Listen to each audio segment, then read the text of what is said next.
I was caught. I done lots of crimes. Some of them I got away with. I think it's a good job. Best of luck to whoever got the few quid.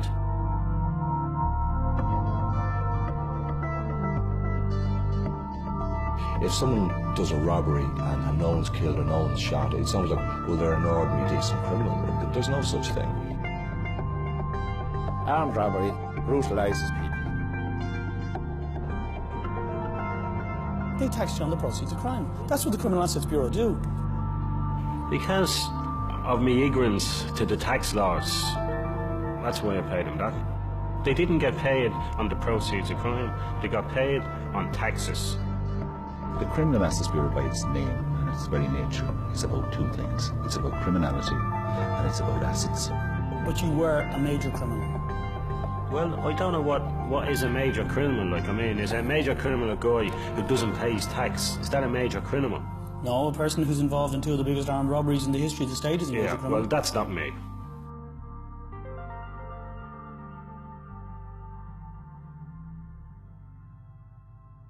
This is the story of a modern-day criminal godfather, Gerry Hutch.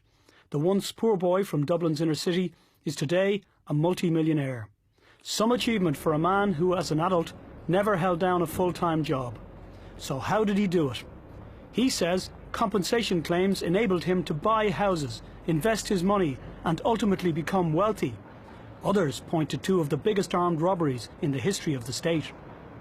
I started with 25 plus 9, 10, 35, and I've done a lot of business in property. It was a good time, and that's where I made my money. If people say armed robberies, so be it. I mean, I was questioned about these armed robberies you're talking about, so we let them decide, the people. But the figures don't add up. Sometimes figures don't add up. At 5:30 p.m. on the 26th of January 1987, three armed and masked men held up and stole over £1.3 million from a Securicor cash-in-transit van outside the Bank of Ireland at Marino Mart in Fairview in Dublin. Gerry Hutch says he wasn't involved, and yet £75,000 from that robbery ended up in his Northern Ireland bank account. The Gardaí recovered another £129,000 from two men, Francis Sheridan and Loman Hickey, who they believed were acting for Hutch. Sheridan and Hickey admitted laundering the money and were subsequently convicted and jailed. No, not the money they had. It wasn't my money. Well, they said it was the money from the Marino Mart robbery. Well, then it was for the Marino Mart. It wasn't mine. And they said they were holding it for you, they were laundering it for you. Yeah, well, that's not true. They weren't. £75,000 of the money from the Marino Mart robbery ended up in your bank account in Belfast. No, I had a bank account in Belfast with money in it, all right. I wasn't under Marino Mart. It was found to be the Marino Mart money. At the end of the day, yeah, they weren't happy that I had proper title to it, and they didn't give it back to me. They didn't give it back to you because it was the Marino Mart money. I don't know about that. It was Securicor's money. The Belfast High Court gave it back to Securicor and said that was the money that was stolen from the Marino Mart robbery, and you were trying to claim that was your money. Obviously you either stole it. I did claim that was my money, yeah. It was my money, and I lost my case. It wasn't their money.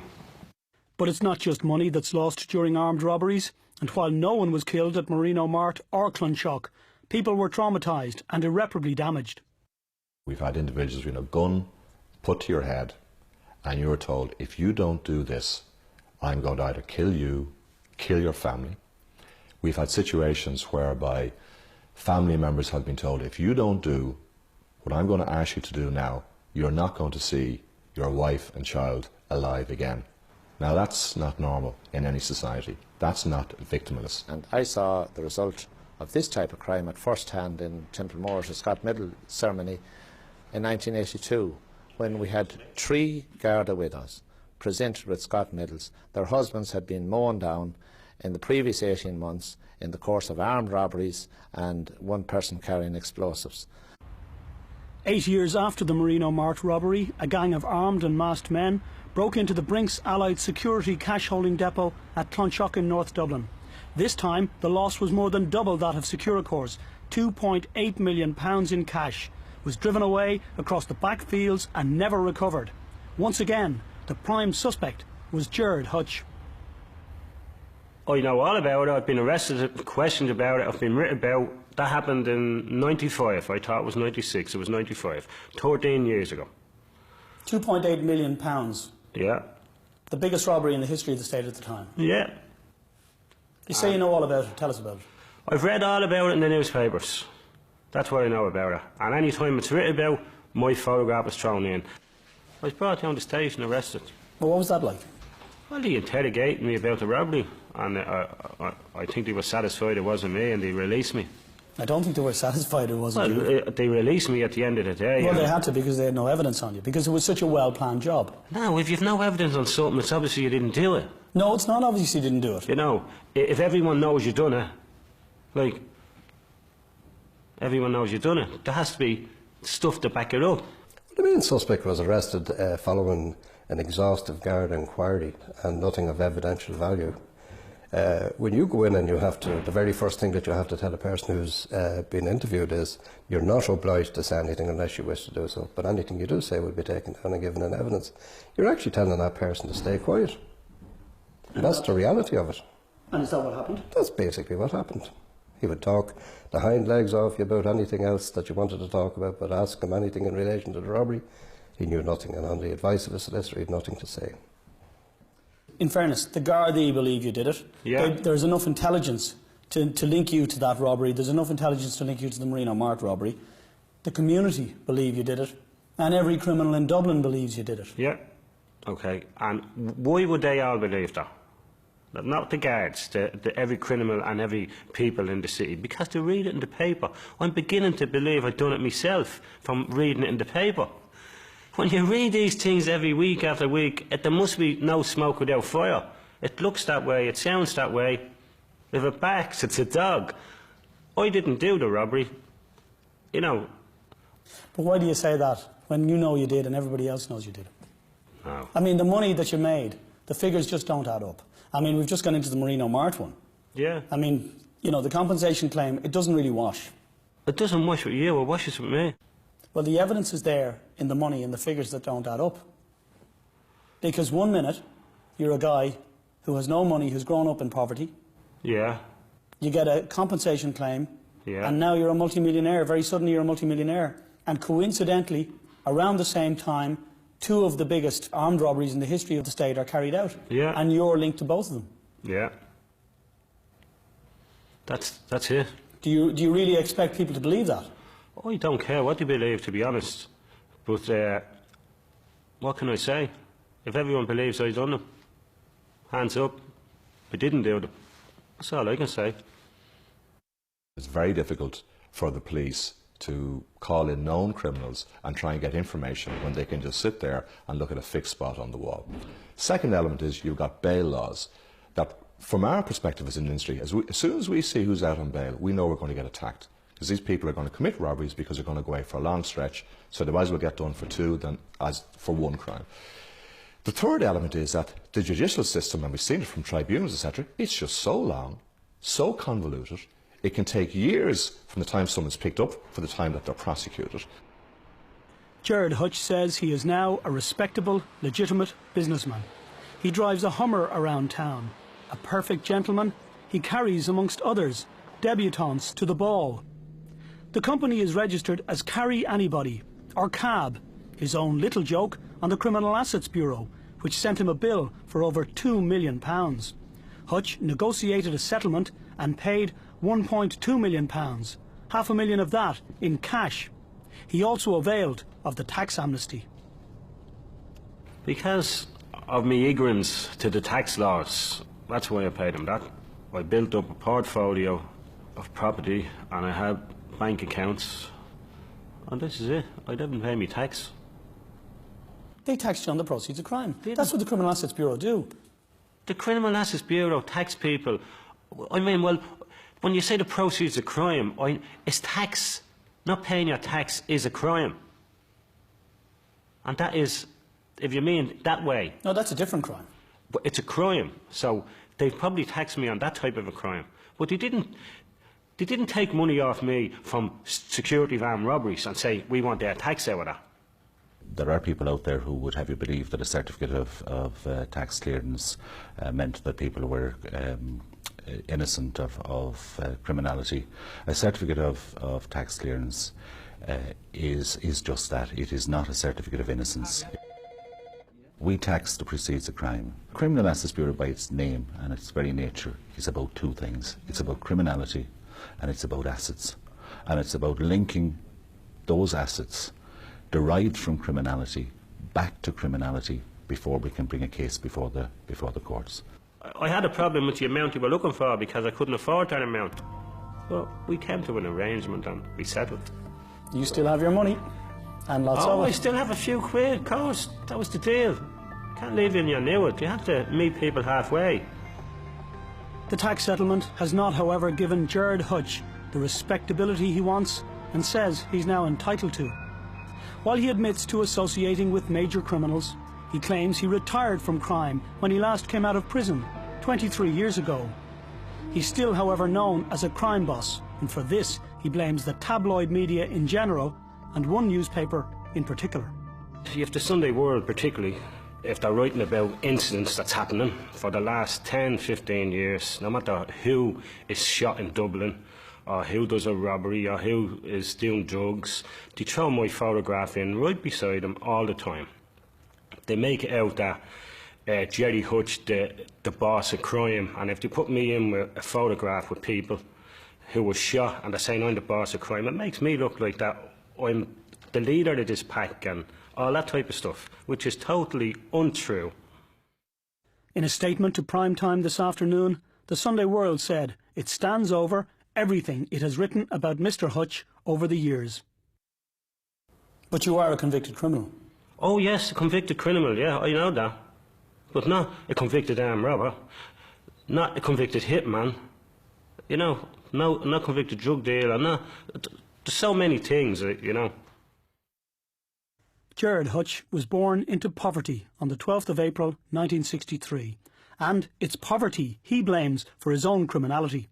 Well, as a kid, like, I mean, my first conviction was for stealing a red bottle of lemonade. I got a fine, and then I was involved in another crime as a kid, stealing and breaking into shops. There was nothing around. I mean, first up, best dressed. I had no choice. You had to get into crime to feed yourself. I mind, dress yourself. Poverty is not an excuse for committing crime.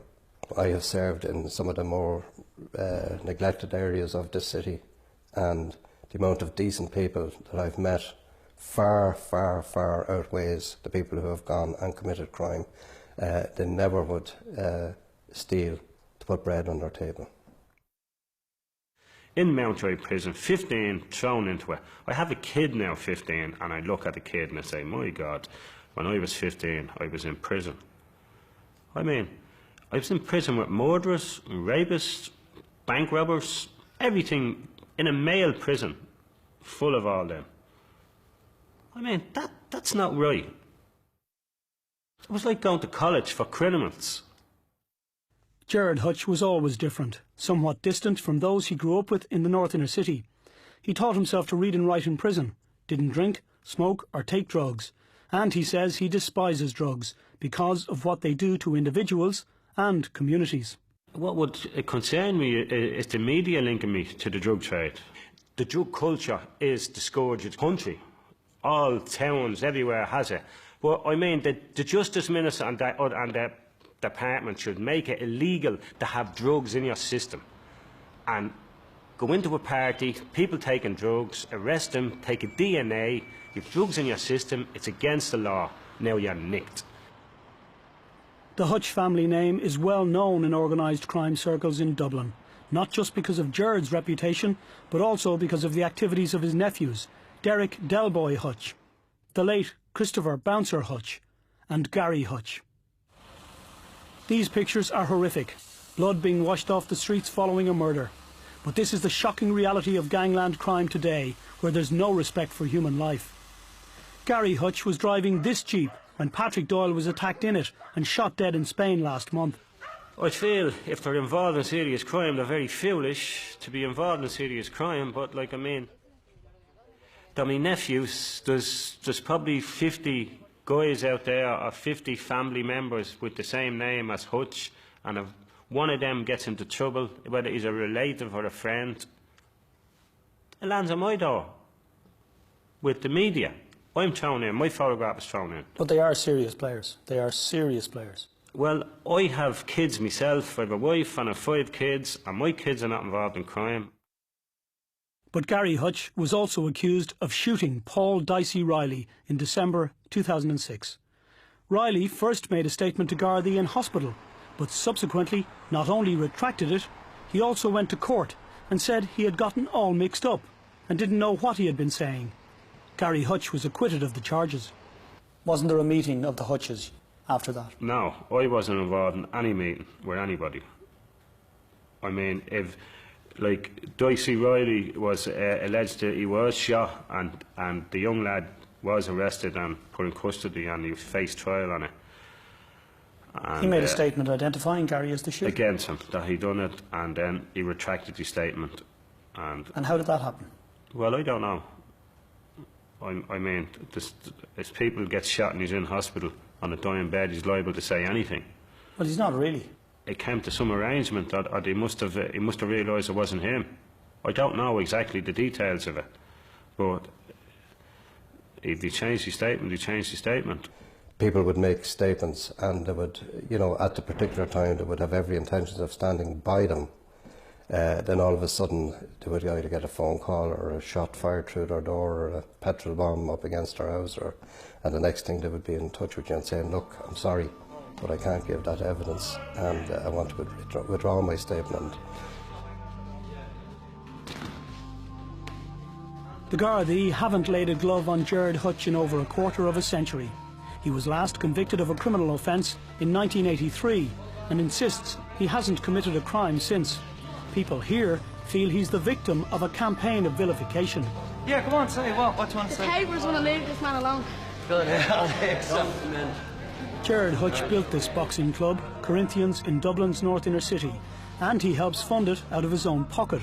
And whether or not that's the proceeds of crime, it's the kind of amenity that's badly needed in the area but hasn't been provided by the state. It's also a vivid illustration of the influence and power he wields within this community and the respect and fear he engenders in the criminal community. Well, yeah, probably so, but it's not like back off or I'll do this. It doesn't have to be said. Yeah, well, maybe so. Yeah, if that's it, that's it. But I would have done that on numerous occasions, I mean. A man of influence? Probably so. Like, I mean, a guy came up to me one day, one of the local councillors, and he said, there's a guy there and he's owed 30 grand, or not 30 grand, 10 grand for drugs, and the drug dealer is giving him a terrible time, and he's telling him that he's going to get you, the sorter. I says, well, tell him that the kid gave me the money, and that's the end of that. It is the end of it. Rather than see some kid getting seriously injured because he owes a debt, which is disgraceful, but these things happen. And you can just say, oh, it's nothing to do with me, which it isn't, but if some woman comes over who you grew up with and says her son is, you have to kind of give her a dig out. That type of thing, you know. What about the criminal that sort of sets himself up as the mediator in the community, the guy who says that he can talk to both the ordinary people and the criminals who are terrorising them? Mr. Fix-It. The Gardaí are the only lawful authority to deal with crime in this country. That's our responsibility. We're custodians of the peace. That's our job. What I would say to people living in communities is to give anybody that sets themselves up in that position a very wide berth. What sanctions has that person? And that can only lead to more criminality and more pain and trauma for people. Another reason why he's feared is because he was suspected of being involved in the murder of Mel Cox, a scrap dealer who, in the summer of 1987, was shot dead in the garden of his Blanchardstown home. It's widely believed, but like so much about him, it has never been proven that Gerard Hutch did it, and he vehemently protests his innocence. Did you know Mel Cox? No. You didn't know? Didn't know. He was from the north inner city? From the north inner city, and I didn't know Mel Cox. I heard of him being shot dead, but I didn't know him. A 43-year-old scrap dealer, he was shot in the front garden of his house in Blanchardstown in the summer of 1987. Yeah. He was from your community. Yeah, but I didn't know him. Do you think he's part of the reason why you have a reputation of a man to be feared? It probably is, but I'd never met that man. And, like, I'd know his wife and their family, but I've never met that man. Did you have a row with him in a pub? No. Because that's the word down there. Yeah, but that's all nonsense, because I've never had a row with the man. And that's the reason why he ended up dead. Well, it's totally people in the without community- foundation. Sorry? It's not true. Gerard Hutch is unique in that he can move with apparent ease among criminals and law-abiding citizens. He says he sleeps well at night and is not worried about getting shot in his bed, not like Martin Foley or the few of his other surviving contemporary criminals. Gerard Hutch has not been convicted of any of the armed robberies he's been blamed for. In fact, he has no conviction for armed robbery and hasn't been convicted of any crime in the last 25 years. Gerard Hutch says his crime is tax evasion, and whether that's true or not, he's now living very well off the proceeds of crime. He may be retired, but few believe he's fully reformed. My house was broken into twice. I'm talking about victims of crime. Like, I've been a victim of crime. And what did you lose? I called the ambulance for them.